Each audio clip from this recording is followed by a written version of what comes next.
estábamos charlando de un tema realmente interesante, importante, que afecta a mucha gente, que son las caídas, sobre todo la gente grande.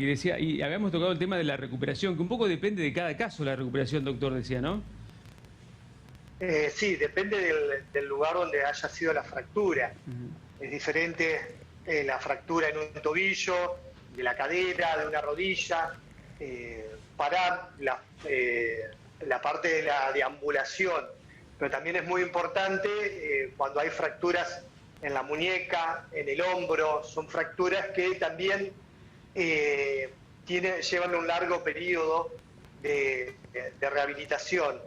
Y después, bueno, hay que ver cómo queda, qué secuelas quedan después de hacer toda la rehabilitación en el paciente. Hay que reeducar una marcha, hay que reeducar la forma,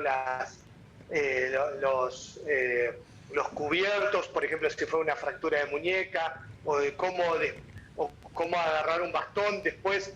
Entonces eso lleva también su rehabilitación, su tiempo de recuperación. Doctor, ¿y es un condicionante en la recuperación el tema de una patología previa como la osteoporosis?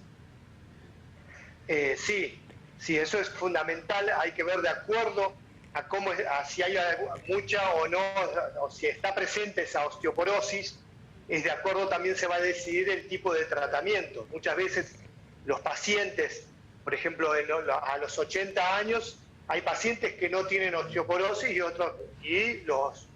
lo más común es que tengan osteoporosis. Entonces, en un paciente que, por ejemplo, una fractura de hombro, en un paciente de 60 años es quirúrgica, pero en un paciente de 80 años uno va a optar por un tratamiento ortopédico, por ejemplo un cabestrizo o un yeso, y esperar que se haga el callo, porque una cirugía en un paciente de 80 años con osteoporosis, uno no va a poder colocar tornillos va a tener casi el mismo resultado en forma quirúrgica que no quirúrgica. Entonces es mucho más riesgoso y es mucho más frecuente optar por un tratamiento ortopédico, o sea, sin cirugía. Doctor, ¿y cuál es el paso inmediato después de la caída, después de que uno se quiebra? ¿Qué tiene que tener en cuenta en esos momentos previos a la visita a un médico para no complicar más la situación?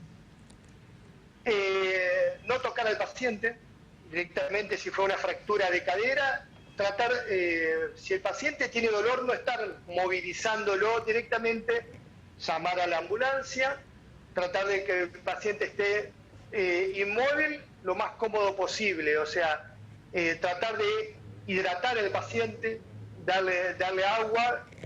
Uno le puede dar